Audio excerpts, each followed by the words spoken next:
Wanita berpendapatan ganda, itulah topik perbincangan kita di pagi hari ini tentunya dalam Cerdas 5 Menit.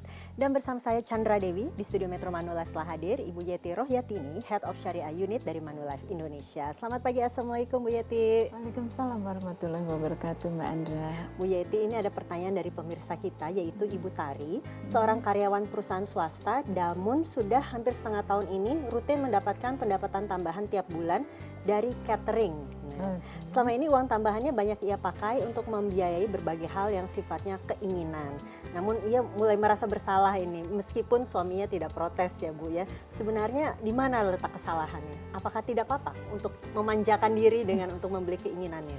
Iya, pertama alhamdulillah dia sudah bekerja, berpenghasilan, dapat lagi tambahan penghasilan dari hobinya barangkali ya, yaitu catering.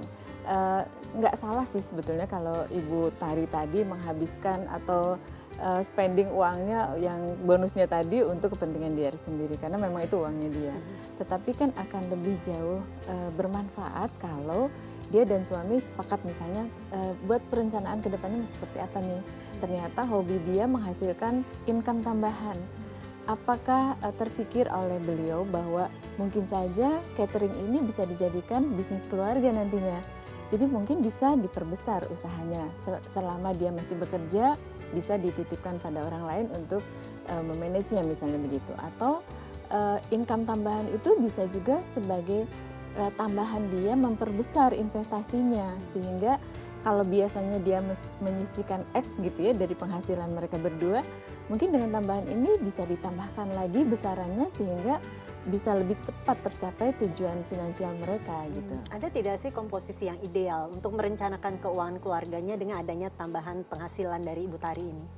Sebenarnya sih nggak ada, tapi lebih kepada bagaimana mereka sepakat berdua merencanakan perencanaan keuangan keluarganya, apa yang harus diprioritaskan, apa yang ingin mereka capai dari penghasilan mereka tadi, dan jangan lupa sebetulnya dari kemampuan yang lebih ini bisa juga menjadi tambahan untuk proteksinya sebetulnya kan. Jadi selain investasi dia bisa melihat lagi apalagi nih yang bisa dia lakukan dengan penghasilan ini, sehingga dia menjadi sesuatu kehidupan yang atau rencana keluarga yang lebih lengkap.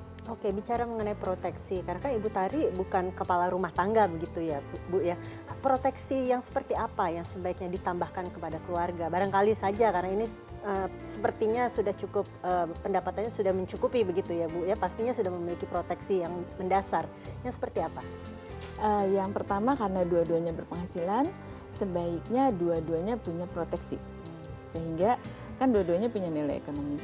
Nah sekarang dengan kemampuan yang lebih karena income tambahan tadi, mungkin bisa juga dilihat apalagi sih yang kurang, misalnya basicnya hanya life saja dengan kecelakaan misalnya. Bisa saja ditambahkan kesehatannya barangkali untuk seisi keluarga gitu ya, karena walaupun income itu diperoleh oleh istri, bisa saja istri sebagai pemegang polis, jadi dia yang membayarkan polis untuk keluarganya, boleh aja gitu. Sehingga keluarga tersebut selain punya investasi yang lebih besar lagi barangkali, kemudian proteksinya jauh lebih lengkap. Oke Bu Yati, barangkali ada tips bagi para ibu, para wanita yang barangkali memiliki penghasilan ganda seperti Ibu Tari tadi. Yang pertama, Masya Allah ya, bahwa wanita itu ternyata punya banyak sekali potensi yang bisa dieksplor. Selain dia bisa berkarir di luar rumah tangganya dia juga punya potensi hobi yang mendatangkan income tambahan.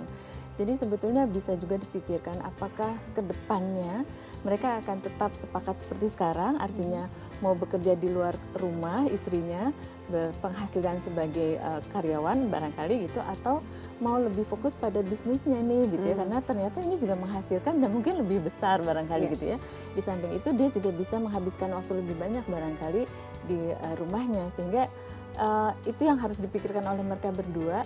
Apa sebaiknya yang mereka mau lakukan ke depannya? Kalau bisnis ini berpeluang besar untuk memperbesar bisnis keluarga, nggak ada salahnya kalau mereka mulai mikirin untuk menjadi pengusaha mandiri gitu, bukan sebagai karyawan. Jadi lebih ke jangka panjangnya akan seperti apa begitu ya. Terima kasih Bu Yeti atas kehadiran dan informasinya.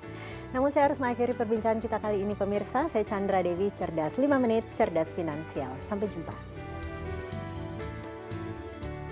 Dipersembahkan oleh